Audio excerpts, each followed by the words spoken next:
Let's make talking about work services. Yung mga trabahador na namimili ng kanilang bibigyan ng service. So, kailangan nilang pumili kung talagang trabaho ba yung pinunta nila doon or basta gusto, gusto lang nilang no choice, sabihin mo na.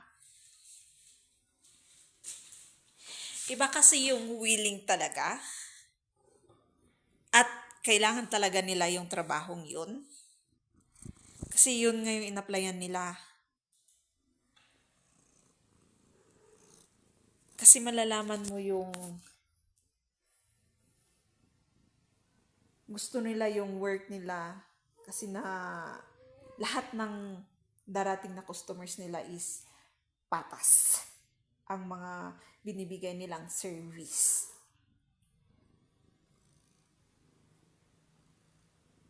So kahit yung spirit knows, yung titignan lang nila yung tao is nakakapaglabas ng insecurities, envy, jealousy, etc. Kung ano mang napapansin na nila na ayaw nila sa taong yun. Tapos mapapakita talaga nila kung paano nila i-serve yung customer. Dapat maging patas po tayo, panindigan natin yung trabahong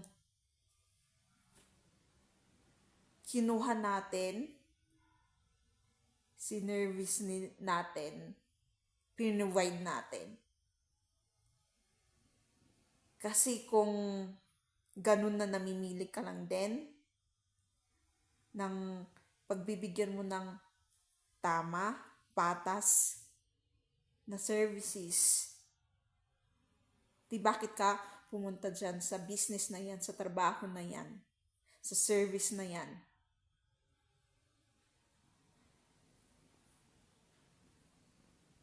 Kasi dahil lang sa pera? Kasi kailangan mo? It is a sign of greed, betrayal, yung mga ganun na hindi marunong mag-serve ng kanilang customer ng patas. Ni alam man nila kung sino ka at anong ginagawa mo or hindi kasi spirit knows nga. Well, through experiences, ilang beses din akong nakaranas ng ganun na services sa isang establishment, anumang klase yun. Mala hospital, pagkain, dry goods, etc. Meron talagang mga trabahador or may-ari na hindi mo ba alam kung bakit anong inaano sa'yo hindi ka naman nila kilala. Pagtingin sa'yo, up and down. Spirit knows nga. Baka may kailangan kayong tignan sa sarili nyo. Pain syndrome mas pwede.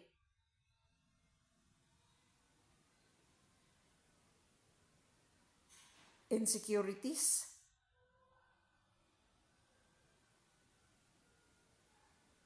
O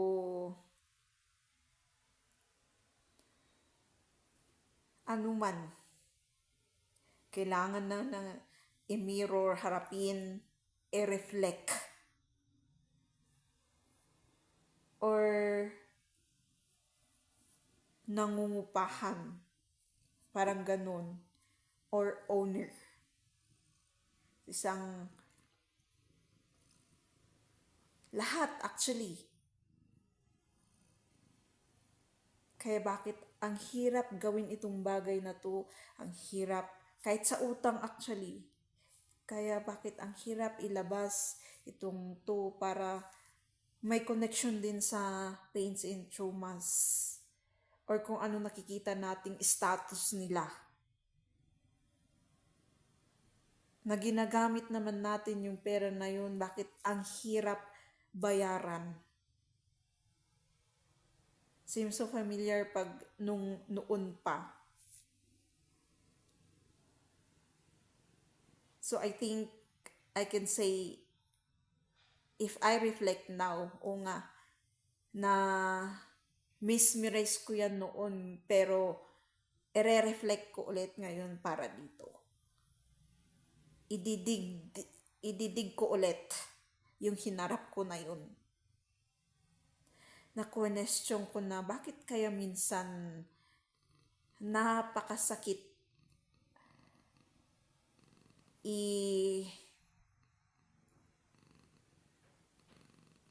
labas itong bagay na to.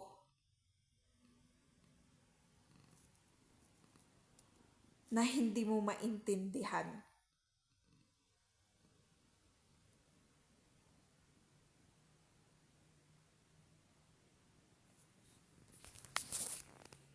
Sample, sa business, nakipag-transact ka kasi wala kang pampuhunan.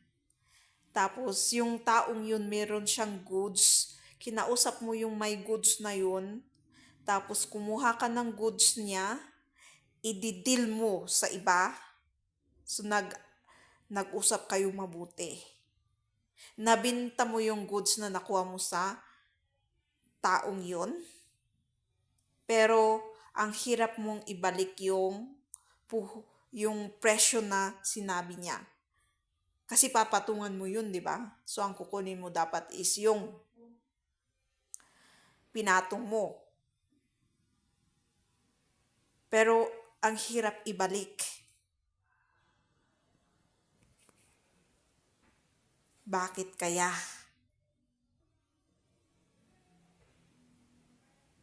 Meron naman piman siyang effort doon na siya ang namuhunan.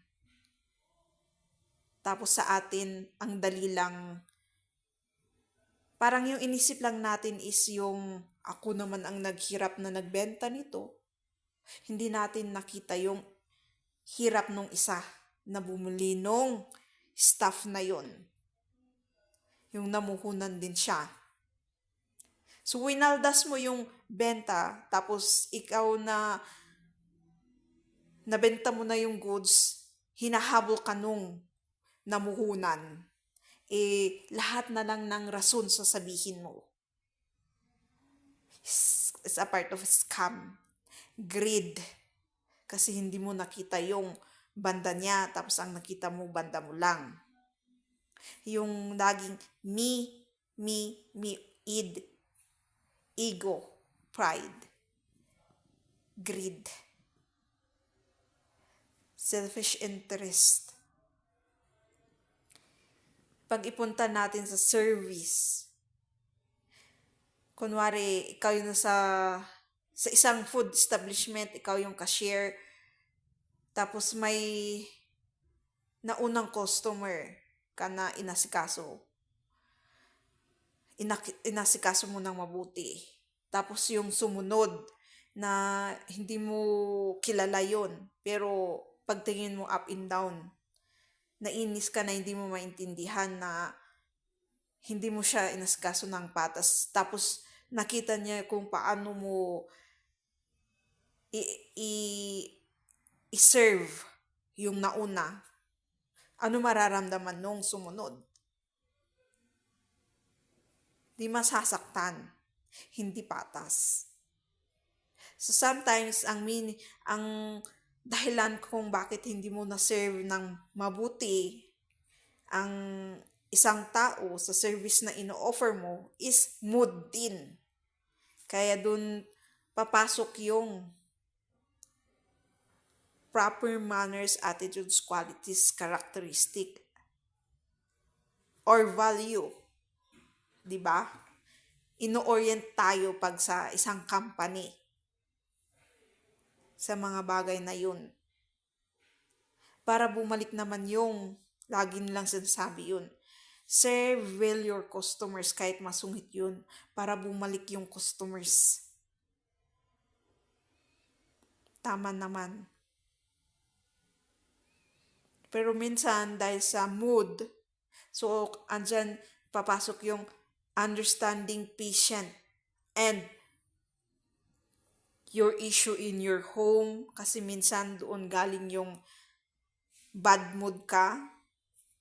Sa labas, kung may nakasalamuha kang tao na bad mood sa'yo, is iba dapat yung boundary na yun sa trabaho na sinasabi nila. Lagi din nating napapag-aralan yan or sinasabi din sa orientation pa ulit-ulit lang. Kaya ako, kung mag-share ako or mag-advise, mag-motivate, or mag-share ng biblical, talagang laging kaakilap niyan is manners, attitudes, qualities, characteristic, or value. Kasi kaakilap actually niya yan. Kasabay niya. So kahit inaayos ko pa yung buhay ko, kung anong na-observe ko at nagawa ko na hinarap ko, sinishare ko, di ba? Kasi sa araw-araw ng buhay, may natututunan tayo, may nahaharap tayo, may ina-accountable na tinatawag, para may ma-share din.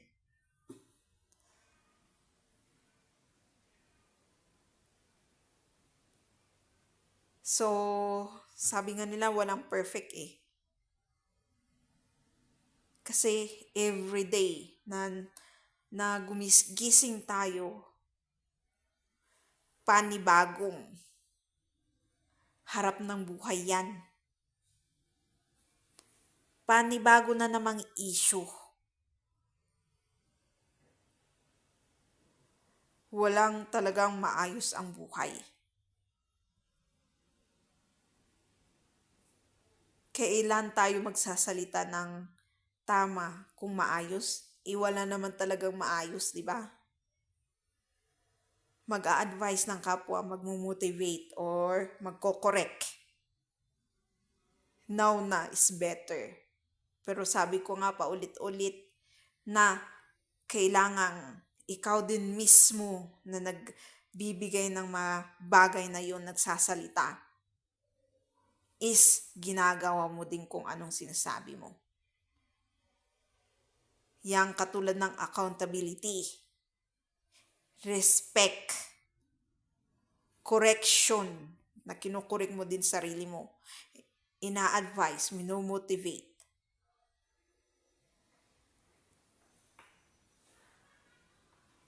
Para mabalance yan, harapin lahat. Kung ano mang dapat harapin.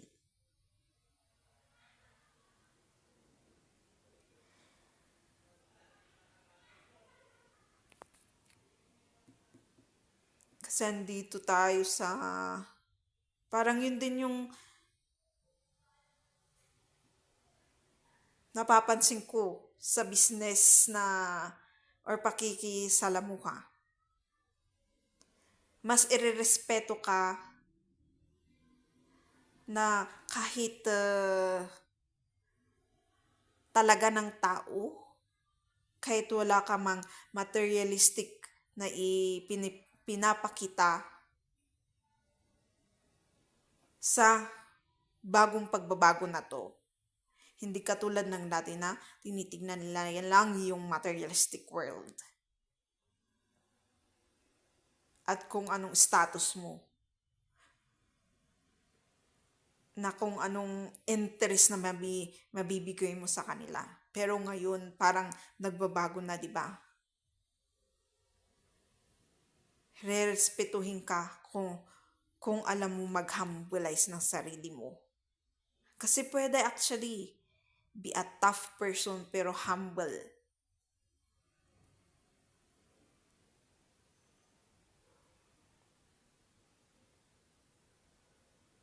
Na alam mo din mag-understand, patient. Lahat ng magagandang characteristic personalities, ganun. Na pagsabay-sabayin lahat.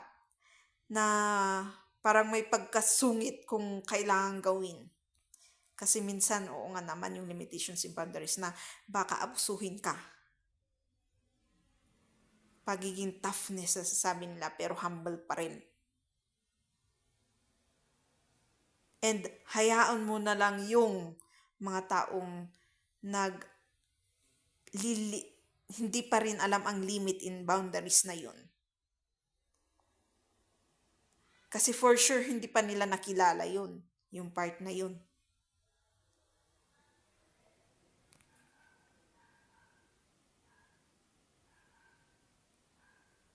Kaya siguro, thankful ako na walang friends na nakapaligid sa akin.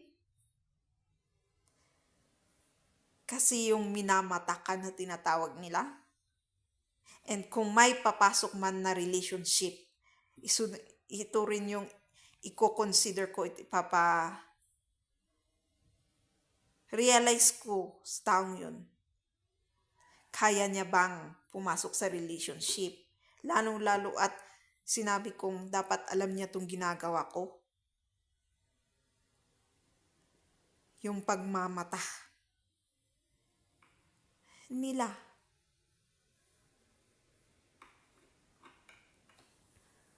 Yung judgment na hindi mo maintindihan, na condemn na hindi mo rin maintindihan.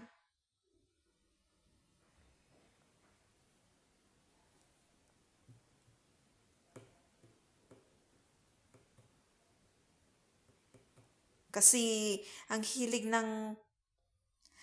alam ko nag-adjust yung mga tao sa image na tinatawag nila.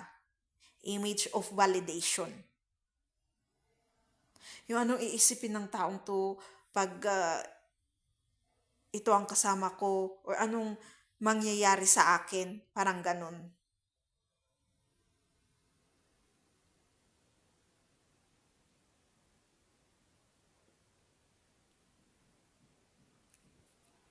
Kaya minsan, mas nanalo yung physical appearance, di ba? Beauty or handsome or body figure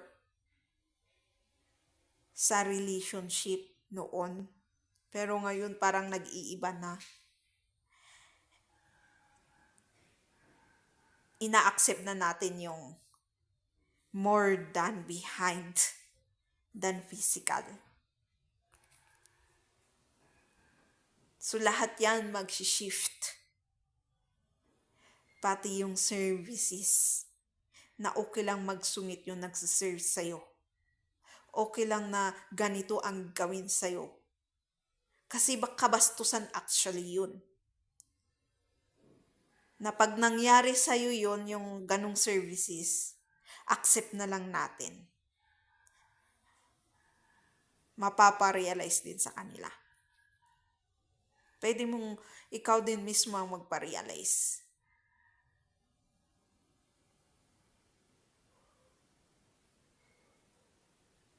Huwag kang magpatalo na sumakit agad yung damdamin. Lalong-lalo kung alam mong kilala ka nila. Or hindi, yan ang isa sa hindi nakikita ng tao na nagpapasakit at nagpapadagan sa hirap na ganito na nga nararanasan ko sa bahay, ganito pang mararanasan ko sa labas, ito pang mararanasan ko sa work, ito pa, parang patong-patong na nagsasabay-sabay pa sa araw-araw na buhay. Kaya naging ganun na cold ka na rin. Masungit ka na rin. Na ganun ka na rin sa iba katulad ng na-experience mo sa iba-ibang pangyayari.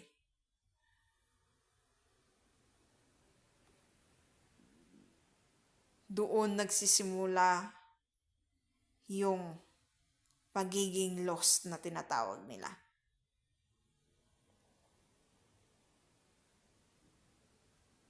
at pagiging makasalanan na rin.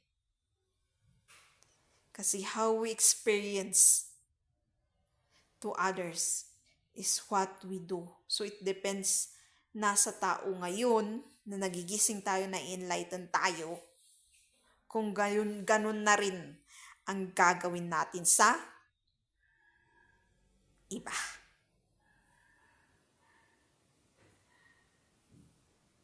Pasa-pasa na sinasabi nila, or pasa ng kabutihan, kaayusan.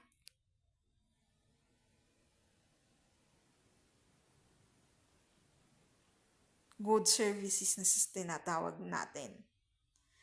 Mala politicians man yan, or yung mga sanganya, or business, trabaho, family, magkakaibang community, di ba?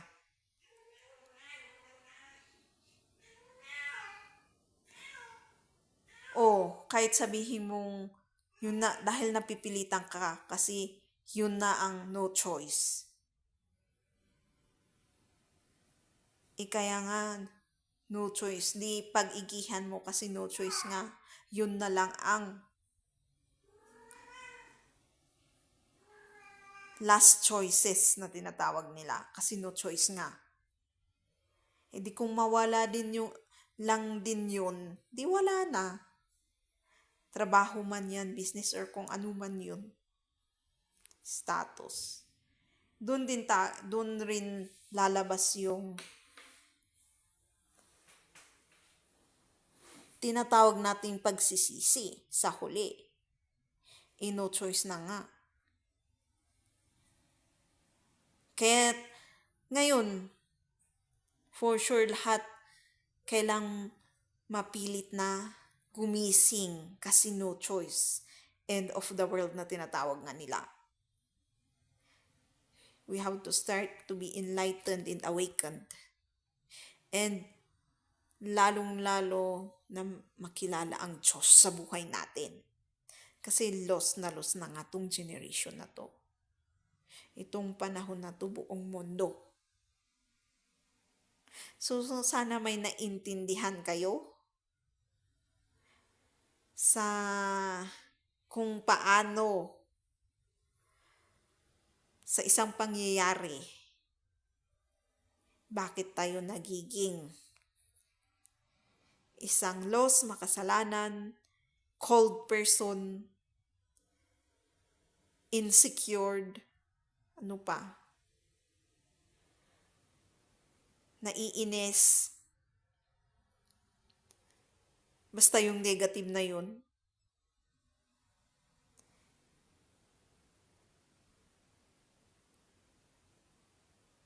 Kasi ano din mangyayari kung ganun na lang tayo ng ganun. Paano na next generations? So thank you for watching. Don't forget to subscribe, click the notification, comment if you want, and share. Comment down also.